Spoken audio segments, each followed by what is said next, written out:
Me dice el doctor, lo que tiene él es una meningitis bacteriana. Yo me quedé como que en mi vida había escuchado esa enfermedad. Dice, lo que podemos hacer, dice, es que usted vaya y vaya visitando funerarias porque no creemos que su esposo pase el fin de semana. Él empezó fijándose de un fuerte dolor de cabeza y me dijo, me duele mucho la cabeza, voy al médico y tenemos aquí cerca un médico y él fue al médico. Cuando regresó, me dijo, ¿puedes venir por favor a ayudarme porque me siento mal? Yo fui a ayudarle y él me dijo, pues es que me mareé.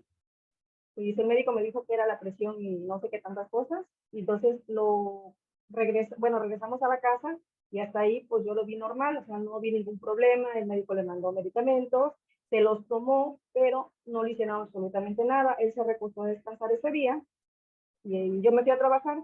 En la tarde regresé a verlo. Cuando yo regreso con él, él me dice que tiene un fuerte dolor de cabeza, o sea, muy intenso y se estaba quejando mucho. No le tomé mucha importancia, pues, ve que luego la presión varía mucho el dolor de cabeza. Después, por la noche, se quejaba mucho de su dolor de cabeza. Entonces se tomó los medicamentos, yo vi que no le hicieron nada a los medicamentos, ya nos empezamos a preocupar. Al día siguiente, el dolor de cabeza fue incrementando y yo le hablé a un médico que lo viniera a checar porque su dolor era, o sea, no era normal. Un dolor de cabeza aguanta, un analgésico fuerte, tomó lo que es ketorolaco, contramadol, ibuprofeno de 800. Entonces, se los tomó todo al mismo tiempo, incluso le mandó para la presión, pero no, o sea, no era la presión. Yo le checaba la presión a cada rato, la presión sí la tenía muy alta, por cierto. Entonces, ¿qué hice yo? Le hablé a un médico y le dije, ¿puede venir a checarlo, por favor? Porque él no quería ir al hospital, él no es de hospital, nunca ha sido de hospitales. Me dice, no, no quiero ir, ya se me va a pasar. Vino el médico, le checó la presión y le dijo que efectivamente tenía la presión muy alta, que tenía que ir ahora sí que al hospital porque el mismo dolor de cabeza y la presión estaban provocando un ataque cardíaco, un tipo de arritmia, me dijo el médico, que se arritmia cardíaca, y por ese motivo yo lo tenía que llevar al hospital, cosa que él tampoco quiso, o sea, todavía estaba consciente hasta ahí. Dice, no, no quiero ir, ya se me va a pasar. Pasó el siguiente día y ese dolor de cabeza no, o sea, no bajaba con nada. Por la tarde, porque ese día igual me fui a trabajar, cuando yo regreso, su dolor era más intenso, él estaba en sus ojos como que así, como que se perdía, entonces ya me empecé a preocupar, dije, ya no es normal. Le hablé a su hija, le dije, ayúdame a llevar a tu papá, ayúdame a convencer a tu papá para que vayamos al doctor. Y ella, pero ¿puede ir? Y él, y no, o sea, no lo sacamos de ahí. Con lo que me dijo el médico de la taquicardia, pues prácticamente lo llevamos a la fuerza. Pero como estábamos en el problema de COVID y todo eso, lo querían dejar internado porque como llevaba dolor de cabeza, dolor de huesos y todo eso, entonces me dijeron a mí en el hospital general, de hecho fue en el hospital general, me dije, lo vamos a dejar, pero por COVID, y me lo iban a mandar a la zona de COVID, cosa que no acepté porque yo estaba consciente que no era COVID, era un dolor de cabeza que pues yo pensaba que era su presión que estaba bastante elevada. No lo dejamos, lo llevé yo con un médico particular, el médico le mandó inyecciones, no recuerdo honestamente qué inyecciones le mandó, lo inyectó incluso, le mandó unas gotas para el oído, porque de hecho por eso empezó el problema, porque él tenía un fuerte dolor de oído. A raíz de eso regresamos, él ya no traía dolor de cabeza, ya no tenía malestar, hasta ahí. Vamos a decir que la inyección que le aplicó el médico le calmó el dolor momentáneamente. Le estoy hablando como de 9 o 10 de la noche, el segundo día.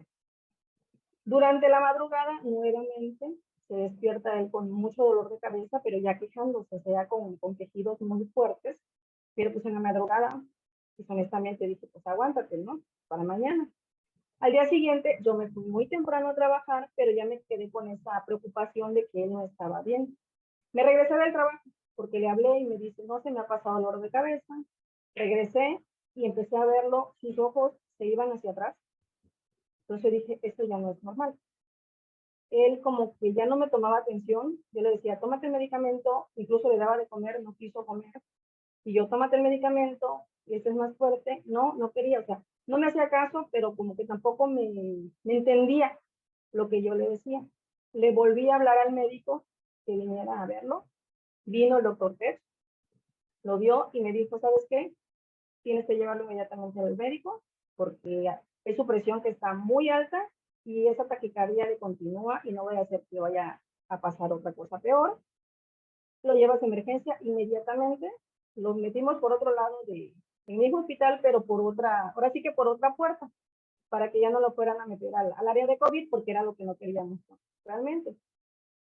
Llegamos al hospital, lo ingresan y él ya no iba muy consciente, solo se quejaba de dolor, ya no podía caminar muy bien, porque incluso lo metimos en silla de ruedas. Recuerdo que fue mi cuñada y Patti, su pareja. Y entre las tres mujeres lo llevamos a él.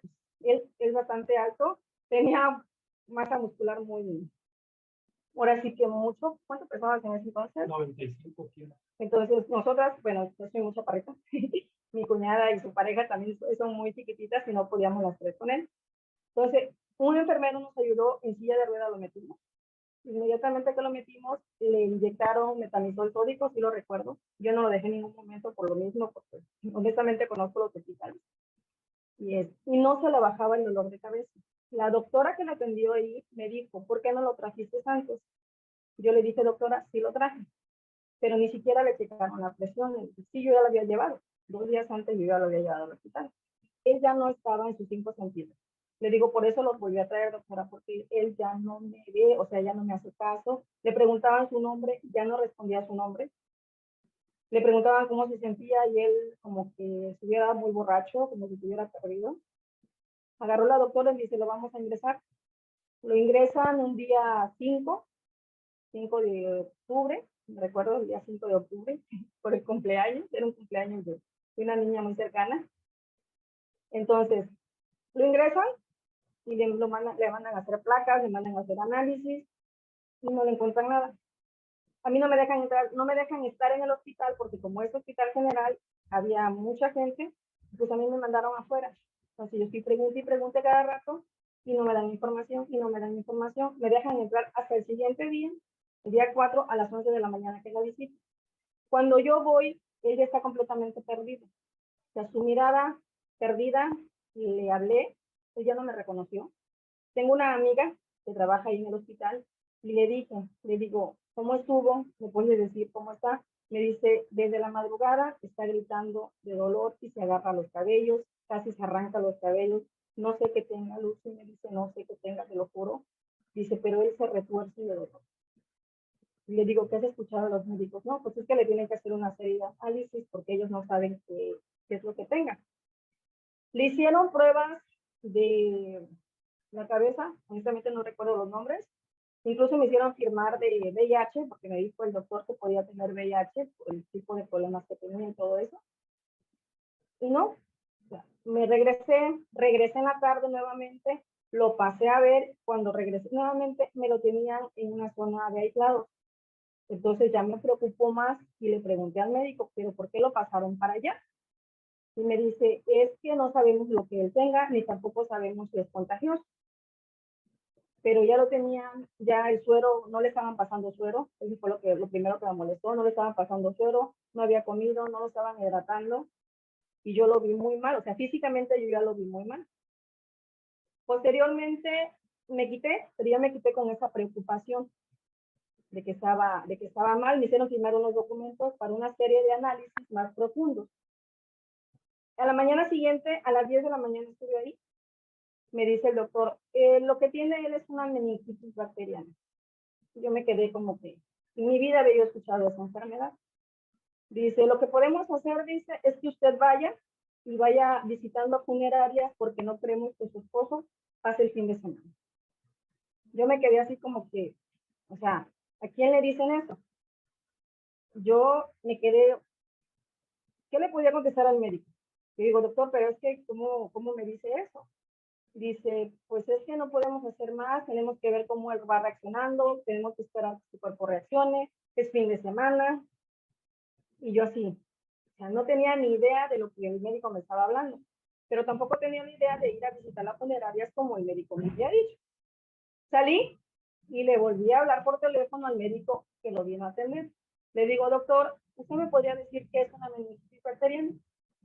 Él me dijo, sus palabras fueron, ¿qué es lo que tiene Manuel? Le dije, sí. Ok, me dice. La meningitis es una enfermedad, una bacteria que se mete dentro del líquido cefalorraquídeo del cerebro, que es mortal, honestamente es mortal, pero que si se atiende adecuadamente puede sobrevivir. Me dice, ¿qué te dijeron en el hospital? Pues yo ya le dije lo que me habían dicho en el hospital y él me dijo, no, no lo vas a dejar ahí. Le digo, ¿y doctor, qué puedo hacer? Me dice, él tiene ISSSTE, afortunadamente tiene ISSSTE. Le hablamos para hacer todo el proceso del cambio del ISSSTE. Tocó fin de semana. Tenemos que esperarnos sábado y domingo porque no hay cambios en sábado y domingo. Ningún médico autoriza un cambio en el fin de semana. Teníamos que esperarnos hasta el lunes a primera hora. Pasó sábado y domingo. En esos 2 días, o sea, él iba de mal en peor. Ya de plano no volteaba a ver a nadie, ya no hablaba, ya no comía. O sea, él se desconectó del mundo, vamos a ver. El lunes a primera hora lo llevamos al ISSSTE, ya con su diagnóstico de meningitis y todo eso. A las 11 de la mañana ingresó al ISSSTE con ese diagnóstico. Los del ISSSTE inmediatamente le pusieron suero, le pusieron vitaminas, le pusieron, honestamente no sé qué tantas cosas, pero la atendieron inmediatamente. Posteriormente a eso, pasó 2 días y el médico del ISSSTE me dijo, es una enfermedad que tenemos el 50% de probabilidades que lo tengamos aquí o el 50% de probabilidades que se nos pueda ir, porque es una enfermedad aparte muy contagiosa. Ni siquiera a mí me dejaban salir a la sala. Tenía que estar en bata, con guantes, pantalón y todo en el área donde lo tenían restringido, porque estaba muy restringido. Perdón. Y de ahí, recuerdo que me dijo el médico, si esta enfermedad puede convulsionar, puede, o sea, puede tener varias reacciones en cuanto a su desarrollo y es un proceso. Me dice, puede estar aquí 3 semanas, como puede estar 3 meses o puede estar 6 meses, pero esperemos que no pase de ahí. A los 2 días, él empezó a convulsionar. Su convulsión duró casi 15 minutos, o sea, los médicos no entienden cómo aguantó 15 minutos de convulsiones, porque lo estaban canalizando y no entraba a la aguja porque se estaba convulsionando. Los enfermeros no podían canalizarlo para ponerle diazepam, porque me acuerdo que el diazepam y un medicamento que se llama Nida o algo así, no me acuerdo bien de los nombres. Y yo estaba ayudando a los enfermeros con el oxígeno, porque ya le estaban poniendo oxígeno. ¿Qué pasa después de convulsionarse? Como él empezó a convulsionar cada repetido tiempo, el médico dice que lo iban a inducir a coma. Eso fue el mismo día, lo inducieron a coma, le pusieron todo lo que le ponen. Honestamente, pues yo cuando lo vi ahí, pues ya no me gustó. Ya no me gustó. Uno de los enfermeros, recuerdo que me dijo, señora, quédese con él, porque no sabemos si él va a llegar al día de mañana, por lo que él tenía. Entonces, ¿qué hice yo? Me salí del hospital. O sea, yo me salí del hospital, dije, yo no lo quiero ver. Honestamente, yo no lo quiero ver. Y me salí, vine a mi casa, llegué con mi papá, le dije a mi papá, a mi mamá, pasa esto, esto y esto. Y mi papá lo fue a cuidar. O sea, como yo me quité y ahí sí nos dejaban estar, mi papá lo fue a cuidar. Ese transcurso de día, fueron 11 días que él estuvo en coma. Sí lo despertaron 2, 3 veces, pero al momento que lo despertaban él volvía a convulsionar, porque su cuerpo, su cerebro, que era el que en sí que no mandaba la orden, como me decía el doctor, su cerebro no está en donde debe estar, no reaccionaba, volvía a convulsionar y volvía a convulsionar. Entonces, ¿qué me decían los médicos? Mientras él siga convulsionando, no lo podemos despertar porque le puede dar un infarto, le puede dar un derrame, le puede pasar cualquier cosa. Me dice, incluso así como está él en coma, se le puede tapar el tubo, le puede dar un paro cardíaco, un paro cardiorrespiratorio. Me decían 1000 cosas, pero nosotros estábamos ahí, firmes. Cuando yo me acuerdo que hablé con usted, le dije que necesitaba la información de los parches porque yo le había preguntado a un médico, le digo, doctor, ¿le podemos poner unos dispositivos? El médico me dijo, ¿para qué son? Le dije, no tengo la información completa, pero sé que ayudan mucho al organismo. Le dije, digo, únicamente necesitamos que tenga su cuerpo hidratado. Él estaba conectado al suero todo el tiempo. Su respuesta del médico fue, él está hidratado con el suero que se le aplica. Dice, si tú me dices que él tiene que estar hidratado, puedes ponérselo con confianza. Y si tú me dices que eso le va a ayudar, también se lo puedes poner. Todo sea para ayudarlo. O sea, el médico me dijo, sí. También platiqué con un enfermero y le dije, César se llama el enfermero, le digo, fíjate que manejo esto y esto, incluso le llevé el libro para que este muchacho viera y me dijo, esto me parece muy bueno. Y si se lo va a poner usted, le digo, sí, pero todavía no, porque pues yo también tenía la duda de que si sí o si no. Entonces, cuando usted me dio la seguridad y me dijo, ¿se lo vas a aplicar así? Porque sí recuerdo que le dije, ¿me puede decir cómo se los voy a poner?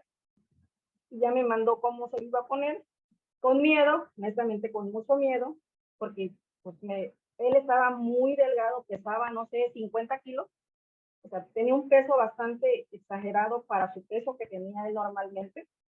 Entonces, con miedo, yo lo tocaba, pero él todavía no estaba despierto. Él aún no despertaba. Únicamente le ponía yo carnosín debajo del ombligo. Era lo único que le podíamos poner porque ahí no lo revisaban los médicos. Por eso se lo ponía yo debajo del ombligo. Dije, si me regañan o algo, pues no, así que no me iba a sentir mal. Cuando él lo despertaron el 28 de octubre, que fueron casi 13 días después de que él cayó en coma, yo lo vi, recuerdo que me dijeron, nos vamos a despertar, eso fue a las 3 de la tarde, a las 5 de la tarde ya me dijeron, pase, y yo lo vi, ya estaba despierto, lo estaban nebulizando para sacarle todas las flemas que tenía en los pulmones por el tubo y todo eso. Yo lo quedé viendo fue cuando lo vi que él estaba demasiado delgado.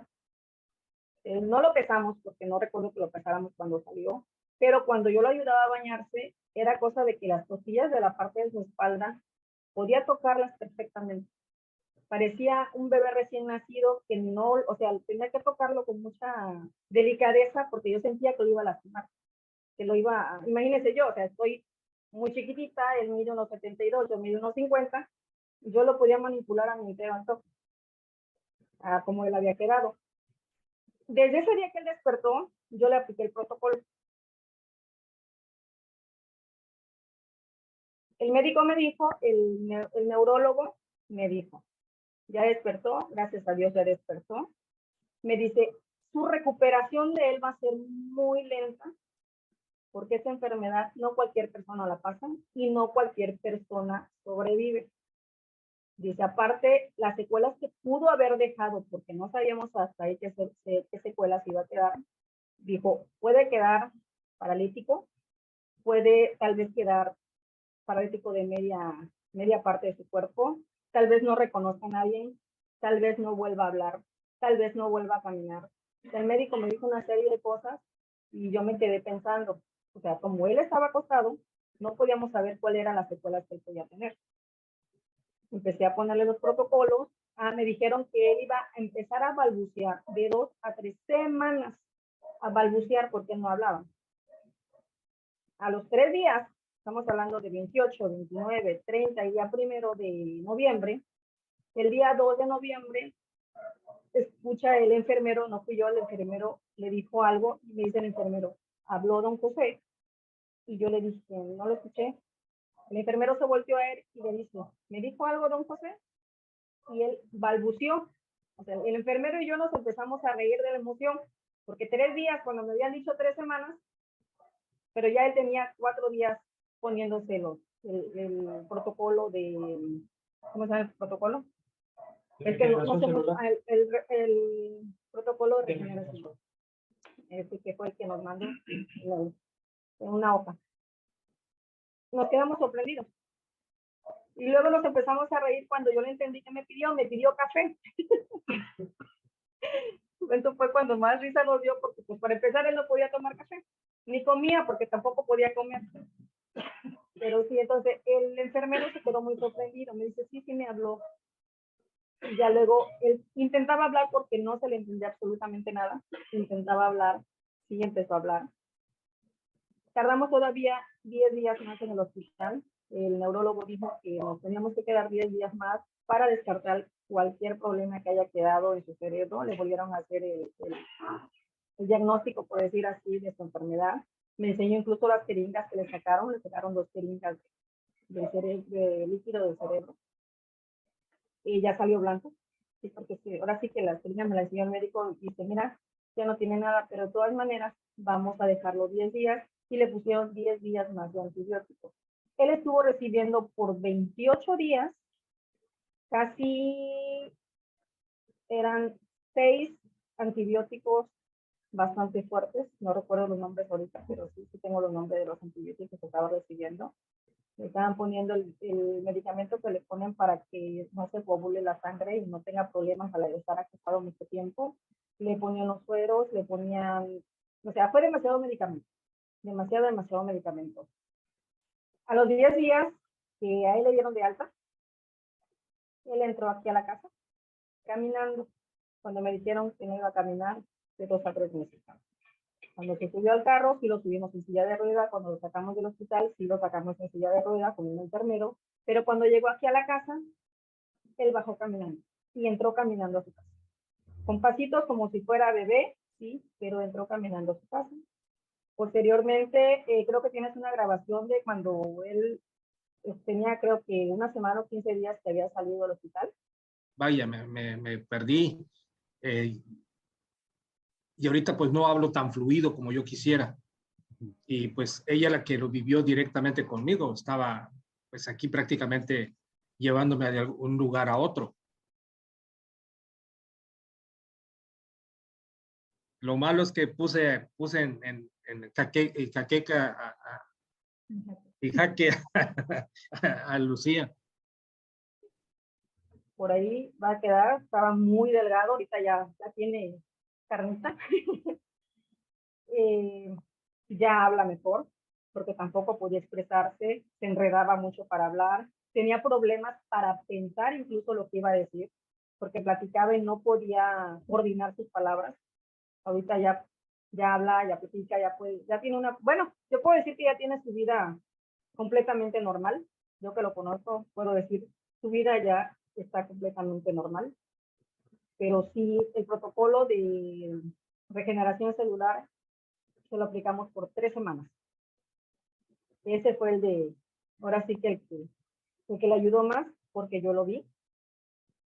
Dijo el médico que para ir al baño, cuando salió, que lo tenía que llevar al baño aproximadamente, no sé, 15 días para que él solito pueda ir, ¿no? O sea, al siguiente día de que él salió del hospital, él solito fue al baño, solo lo ayudaba yo para bañarse, por si se me mareaba, porque a veces se me mareaba por lo delgadito que estaba. Los médicos dijeron que tenía que cuidarle su sistema inmune por 6 meses para que no le fuera a dar gripa, no le fuera a dar ningún tipo de enfermedad, porque podía haber alguna recaída. Si habría recaída dentro de esos 6 meses, entonces sí vamos a tener mayores problemas. Así me lo dijo el neurólogo, ¿no? Él no se enfermó, de hecho hasta la fecha, él no se ha enfermado. Desde entonces, al año, ¿cuánto dieron de alta? En febrero. Hace un año, ¿no? Hace un año le dieron de alta por el neurólogo. De hecho, todo esto lo respaldamos con los documentos del ISSSTE, porque está todo documentado en el ISSSTE. Incluso nos encontramos a su médico en el Seguro Social la otra vez y el doctor se quedó sorprendido. Mira cómo está don José. Dice, yo que lo vi, el médico, dice, yo que lo vi en esa cama, hubiera jurado que no se iba a levantar de ahí, pero mire, todavía lo estaba yo bromeando, le digo, pero hace mucho coraje. Y dijo, el médico le estaba diciendo, dice, ¿y valió la pena el coraje? Y él le contestó, no. Dice, ¿y entonces para qué es el coraje? Sí, ahora sí que ese es mi testimonio de cómo él fue llevando ese proceso bastante largo. Bueno, para mí fue muy largo, porque estar 24/7 en un hospital, sentada, cuidándolo, es algo pesado. Hoy está aquí, tiene un peso muy bien, está excelente de salud, no se enferma, solo hace corajes, pero eso es normal. Pero pues Puedo decir que gracias a Dios y gracias a los dispositivos, él regresó a la vida. Eso sí se lo Pero puedo sí, asegurar. quiero hacer nada más un comentario. Sí recuerdo, por ejemplo, íbamos a Mérida, Las citas que íbamos a hicieron las citas cada mes. De hecho, era cada mes. cada 15 días, dependiendo. Bueno, sí, íbamos y los médicos de ahí le preguntaban, ¿y qué tiene el señor? Pues yo lo veo que está bien. Y pues prácticamente como no me conocían, no sabía ni siquiera por qué había yo pasado. Ya cuando leían ahora sí que mi historial clínico decía, pues es que aparentemente no tienes nada. Pero eso tenía creo que 2 o 3 meses que yo había salido del hospital. Y yo llevaba una recuperación bastante acelerada, o sea, era muchísima la recuperación que yo llevaba. Y cabe mencionar también que desde que yo salí del hospital, yo no volví a probar un solo medicamento. Me dieron medicamentos para la psiquiatría, para la psicología, ahora sí que me dieron para estar casi semidormido, drogado más que nada. No tomó ninguno. Ninguno. Incluso tenemos los medicamentos todavía sellados y las recetas porque no tomó ninguno. Él dijo, no lo necesito, no lo necesito y no lo necesito. Así de terco. No, de hecho, de plano yo no me atreví a seguir tomando más medicamentos porque ya me habían drogado demasiado allá en el hospital. Y honestamente, lo que estaban haciendo los patches eran una maravilla, porque yo lo sentía en mi cuerpo, yo me sentía bastante motivado. Pero sí, ya después vinieron las secuelas que supuestamente me iban a quedar y pues era algo que pues igual pensé que no lo iba a poder superar. Incluso el neurólogo, porque es un neurólogo del ISSSTE de Mérida, dijo, ¿cuánto tiempo tiene que pasó su meningitis? ¿Más de un año? Le digo, no, doctor, tiene 3 meses. Y lo volteó a ver y le dijo, 3 meses que saliste de la meningitis, así con esa cara de duda. Y le dijo, sí. Y le empezó a preguntar que si cómo se llamaba, dónde vivía, cuántos años tenía, cuántos hijos tenía, cómo se llamaban sus hijos. Pregunta lógica. Y él lo contestaba inmediatamente. Y se quedó el doctor así, porque leyó noviembre, su alta de noviembre, y estábamos en febrero, marzo. Y dice, es increíble, dice, significa que tu recuperación va de maravilla. Y ese médico fue el que le mandó a hacer los últimos estudios de su cerebro.